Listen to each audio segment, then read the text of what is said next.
Bienvenidos al quinto día de esta sexta versión de Congreso Futuro. Los invitamos a participar usando el hashtag Congreso Futuro y siguiendo nuestra cuenta @Congreso Futuro.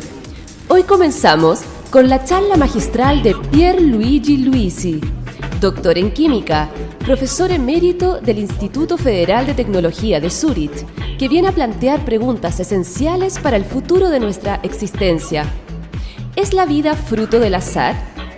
¿Qué dice la ciencia sobre el surgimiento de la vida? Bienvenido, Pierluigi.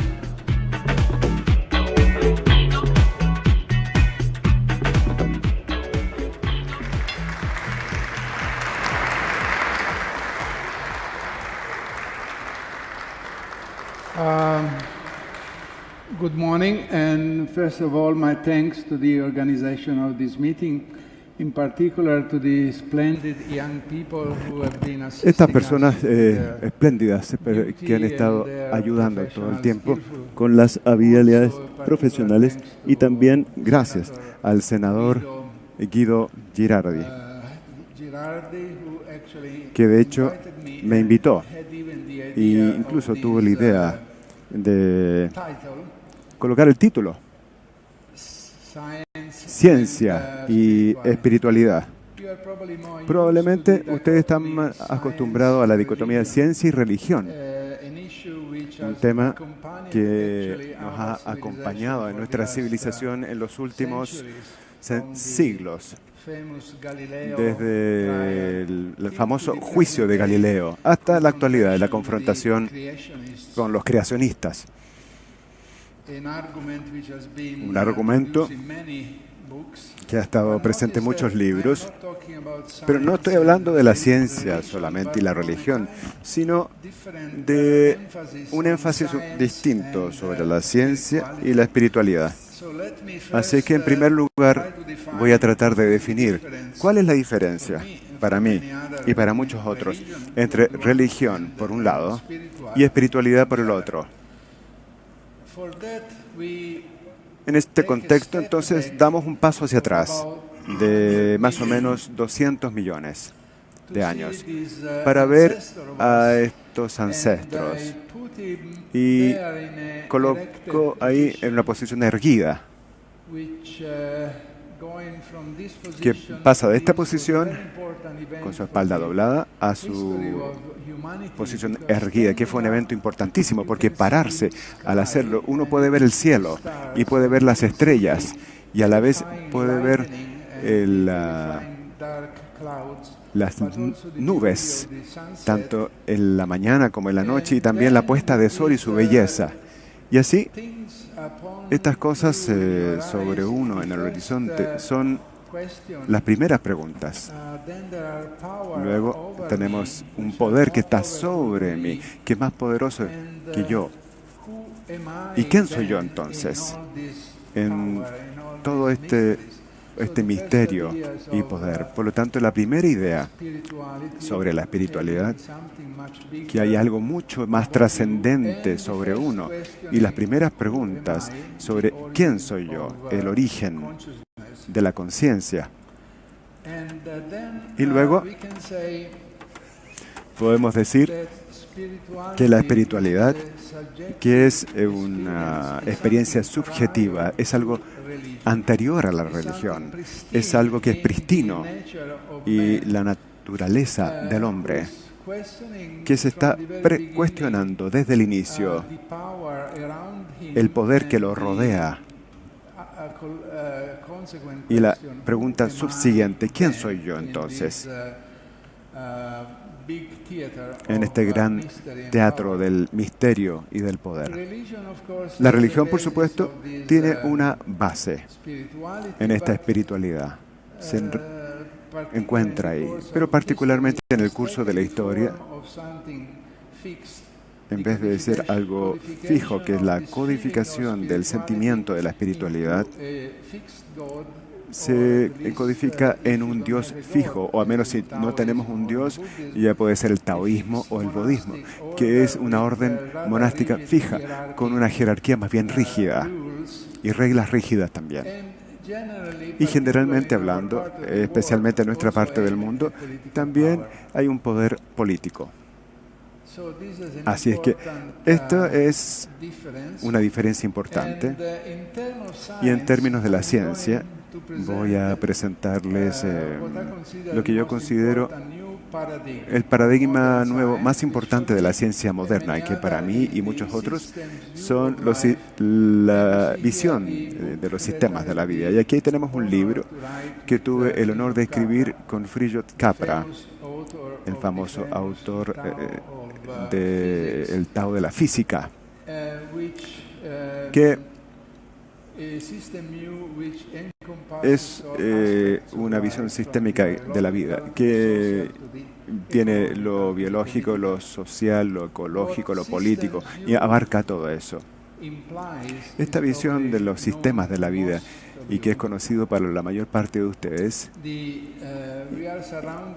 implica que estamos rodeados por un sistema compuesto por muchas partes, como por ejemplo un organismo, o una estructura social, una familia, una tribu, un mercado común, o una empresa, o un hospital, o máquinas como nuestros relojes o nuestros vehículos. Y hay muchas partes entonces que se están ensamblando para formar así esta entidad compleja. Y lo más importante de esta visión del sistema es que las propiedades importantes, complejas e importantes de estos sistemas no se deben solo a las propiedades de un solo componente y una sola parte que compone toda esta estructura, sino más bien se deben a la red de interacciones y a los vínculos de todas estas partes, una con la otra. Por lo tanto, es el ensamblaje, es el relevante. Y de hecho, son cada una de estas partes que de alguna manera son la consecuencia de este ensamblaje. Y quiero dar algunos ejemplos. Esto, de hecho, es un sistema bastante complejo, compuesto por distintas partes. Y analicemos los órganos, por ejemplo, del cuerpo humano. El hígado, pulmones, intestinos, riñones, etc. Y vemos muchas flechas acá, que no se deben solamente a la fantasía de un artista que hizo esta ilustración, sino que tenemos la fisiología, en el sentido que el estómago no puede hacer su propio trabajo sin tomar en cuenta de lo que está haciendo el intestino. Y el corazón no puede pulsar sin tomar en cuenta el estado de los otros órganos. Este es simplemente como una sinfonía, una orquesta, donde los músicos tienen que estar en el mismo tono, los unos con los otros. Y solo de esta manera pueden, en una armonía con el todo, puede surgir de esa manera. Con el tiempo, entonces, y con los accidentes, se dice que uno llega a un punto donde usualmente se le llama la muerte, donde a uno todavía tenemos los órganos que pueden realizar incluso algunas de sus funciones por algunos minutos, pero entonces ya no están en contacto los unos con los otros. Ha cesado ese contacto. Y ahí tenemos la imagen entonces de una fragmentación. La vida es la imagen de una integración, por otra parte. Y esto entonces se da para todos los sistemas complejos, de acuerdo a la visión sistémica de la vida. Y también ustedes van a ver por qué necesitamos eso. A un nivel de las células, este es un conjunto de bacterias. Bacterias, como sabemos, son bastante profundas, han estado con nosotros desde el inicio de la vida, casi miles de millones de dólares, 4 millones de años, y son menos pequeñas que 1 milímetro de longitud, son muy pequeñas, muy simples, pero esta simplicidad es hasta cierto punto no muy cierta, porque si vemos dentro, bajo un microscopio, podemos encontrar una complejidad increíble. Por lo tanto, esta es la parte de la gráfica metabólica, como decimos en bioquímica, el metabolismo de una bacteria E. coli, por ejemplo, no importa cuál sea, que representa todas las reacciones que están descritas en la vida de este organismo. Y aquí podemos ver... algo pasó acá. Cada punto, entonces, representa un compuesto químico y cada línea representa una transformación química que lleva a otro compuesto. Y cada línea, como decimos en química, cataliza y es catalizada por una proteína grande que se llama enzima. Y existe una enzima distinta para cada una de estas líneas, pero lo que es más importante, ustedes ven que todos estos compuestos están unidos en una red. No existe ninguna que esté sola y que sí haga su propio negocio sola. Por lo tanto, la pregunta es, ¿dónde yace la vida de estas bacterias? ¿Dónde está la vida? ¿Dónde está ubicada la vida? ¿Existe un punto específico, un compuesto químico, donde nosotros podemos decir, aquí yace la vida de este organismo? La respuesta es casi trivial, pero profunda a la vez. La vida no puede estar ubicada en un solo lugar, es más bien una propiedad global. La vida de estas bacterias es todo, la red de la conexión e interacciones. Y por supuesto, lo mismo es verdad para un elefante y para cada uno de nosotros, donde no hay un solo punto donde uno pueda decir que este es el señor Luisi, que es la suma más bien y la interacción de todos, las interacciones químicas en conjunto con todas las interacciones psíquicas, la memoria, etc. Y esta noción que uno tiene una acción colectiva con propiedades muy importantes, pero sin un solo centro de comando, es una de las nociones más importantes en la teoría moderna de la complejidad y sería hermoso poder expandirlo en distintos ejemplos. Pero ahora, ya que hablamos sobre la ciencia y la espiritualidad, quiero tomar esta imagen e ilustrarlo utilizando el lenguaje del budismo, que es algo que yo conozco bastante bien. Un budista les diría entonces que cada uno de estos puntos condiciona, causa y provoca al próximo y está condicionado por el anterior. Y de hecho, cada uno de estos es provocado por muchos otros, que todos pueden hacer que la red que lo rodea puedan definir a esta entidad. Y es lo que llaman codependencia, el surgimiento codependiente, que es uno de los pilares más importantes del budismo. El árbol es causado por la semilla, pero también por el sol, por la lluvia, por la tierra. Muchas causas. Y la causación es el principio más importante del estudio y de la teoría budista, junto con el hecho de que cada uno de estos compuestos tiene una vida muy corta, a veces milisegundos, y desaparecen, pero son formadas nuevamente. Por lo tanto, es un proceso dinámico continuo. Y entonces, si consideramos estos efectos acumulados entre estas dos nociones complementarias, el surgimiento codependiente y la impermanencia, uno llega entonces a lo que se puede ver como la visión mundial desde el punto de vista del budismo. Y si todas las cosas están causalmente vinculadas y además interdependientes y a la vez cambian, entonces todo el universo jamás está hecho de manera aislada y por cosas independientes, sino que más bien es un proceso interactivo total, dinámico. Por lo tanto, este es el lenguaje budista y también es la visión sistémica de la vida, del paradigma moderno de la ciencia. Y de hecho, nosotros debiéramos entender esta congruencia en una tradición espiritual antigua que tiene 2500 años de antigüedad y su visión moderna de la ciencia.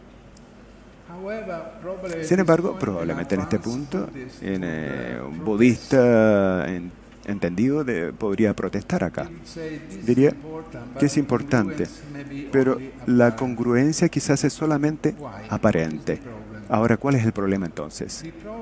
El problema de esta congruencia es el hecho que los científicos y también los científicos sistémicos están inmersos en una dualidad, que es yo y está el mundo externo.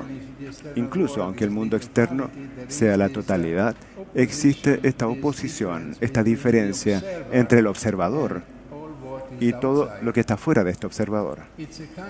Es un tipo entonces de apariencia, que el universo está compuesto por dos realidades. La realidad de mi conciencia, cualquier cosa que ocurra, un niño, un bebé que esté llorando, un árbol que se está moviendo por el viento, un auto que se está estacionando, también es una experiencia que está siendo provocada dentro de mí. Mi conciencia entonces acepta todo eso. Soy yo, pero a la vez es el mundo que está fuera de mí.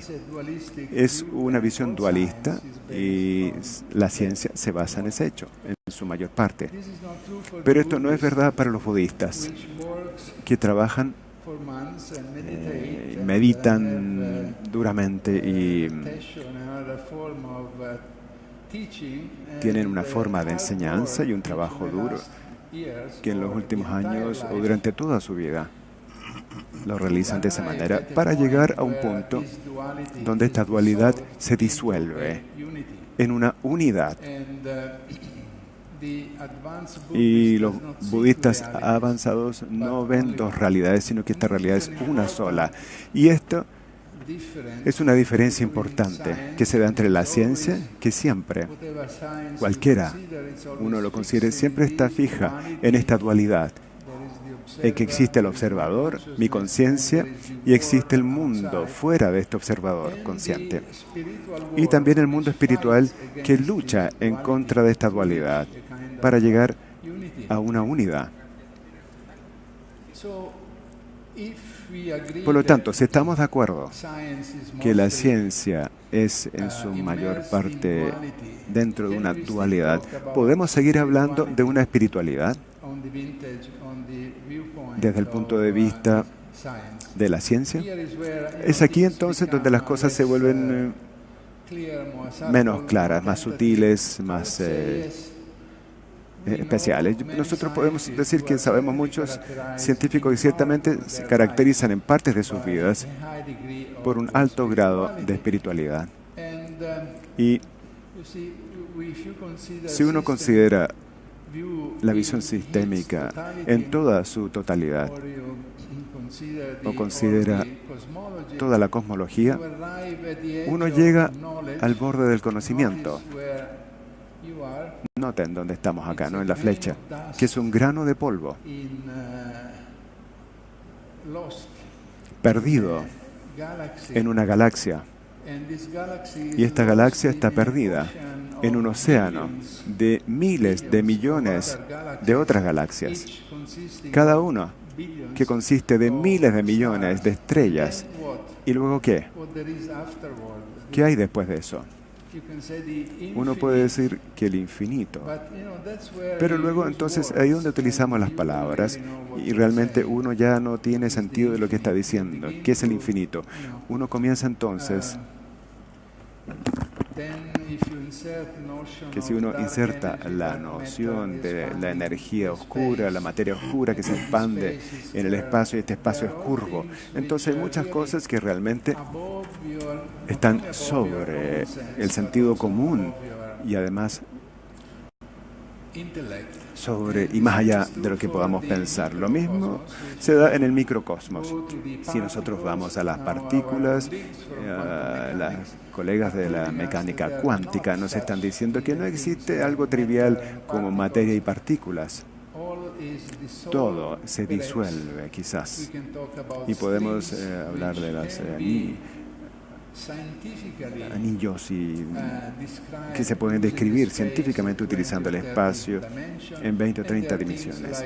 Y hay cosas como el entrelazamiento, la antimateria, donde nuestro sentido común ciertamente se pierde y además nuestra mente ya tiene problemas para comprender todos esos conceptos. Y aunque es interesante, todavía podemos hacer una ciencia aceptable. Pero los 5 sentidos ya no siguen a sus ecuaciones, porque es algo que se vuelve demasiado abstracto, fuera del reino del intelecto.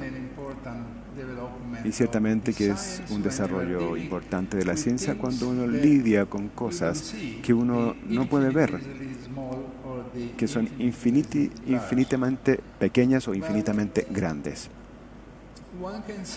Pero podemos decir que en este punto, donde nuestra mente ya no puede entender y uno se encuentra flotando en la oscuridad y ante la angustia del misterio, quizás ahí entonces se produce un encuentro entre la espiritualidad y la ciencia. Para el creyente, la espiritualidad se basa en la fe de un Dios. Para el científico que no utiliza esta herramienta de la fe en Dios, la espiritualidad se basa en el asombro y también la angustia de los misterios de la naturaleza. Y siguiendo este intento de comprender el misterio y la ambigüedad, esto también corresponde a un proceso de la expansión de la conciencia. Y vemos entonces lo que Albert Einstein dice: lo más hermoso que podemos experimentar es el misterio. Es la fuente de todo el arte y la ciencia verdadera. Noten que él no dijo el misterio que vamos a resolver. Dijo simplemente el misterio sigue estando ahí para él. Un misterio no resuelto. Por lo tanto, estamos inmersos en una situación de preguntas que no se pueden resolver. Y es aquí donde uno tiene que utilizar otro tipo de conocimiento y herramienta del conocimiento que está más allá del cerebro, de la mente. Y Carl Sagan agrega que la ciencia no solamente es compatible con la espiritualidad, sino que es una fuente profunda de esta espiritualidad. Ahora, esto es lo que nosotros podemos decir. Para mí, la situación presente. Uno tiene un tipo de espiritualidad para el científico que se basa en la aceptación del misterio y que trata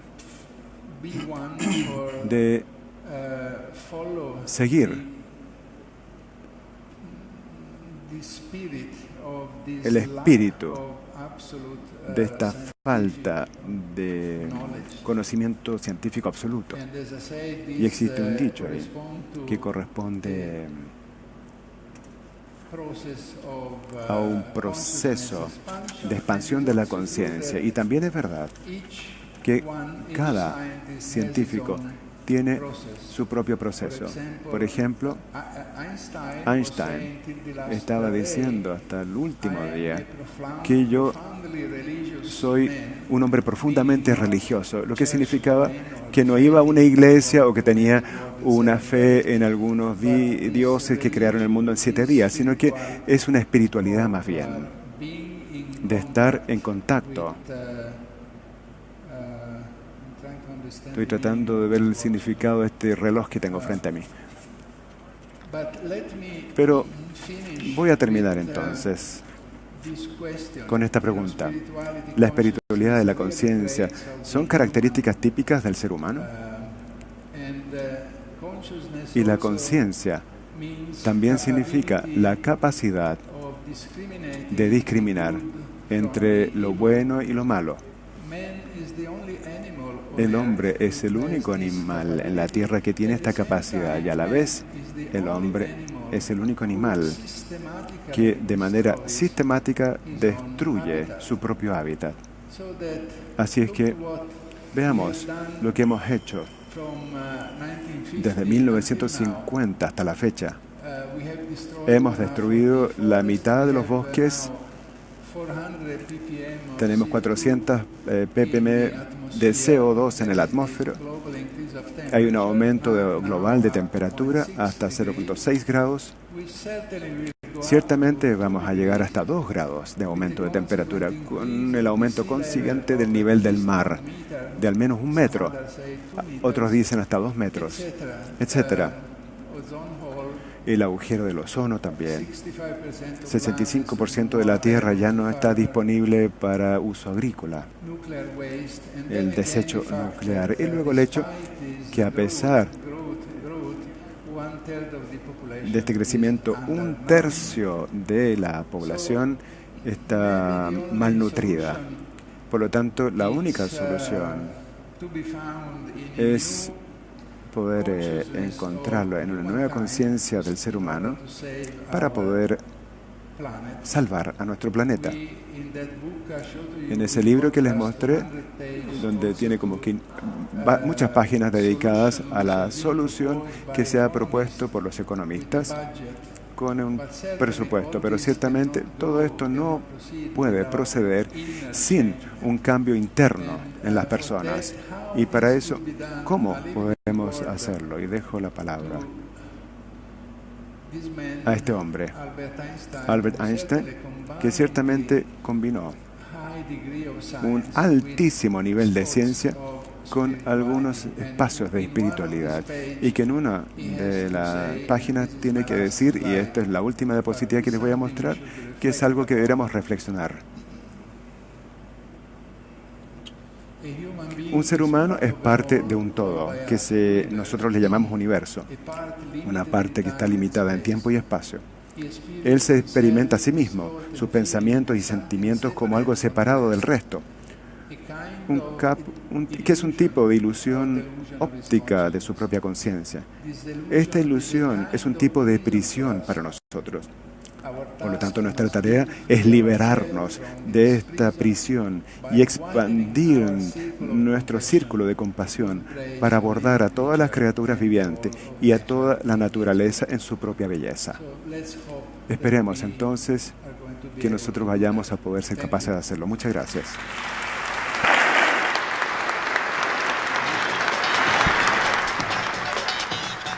Pierluigi, muchas gracias por ser parte de Congreso Futuro 2017.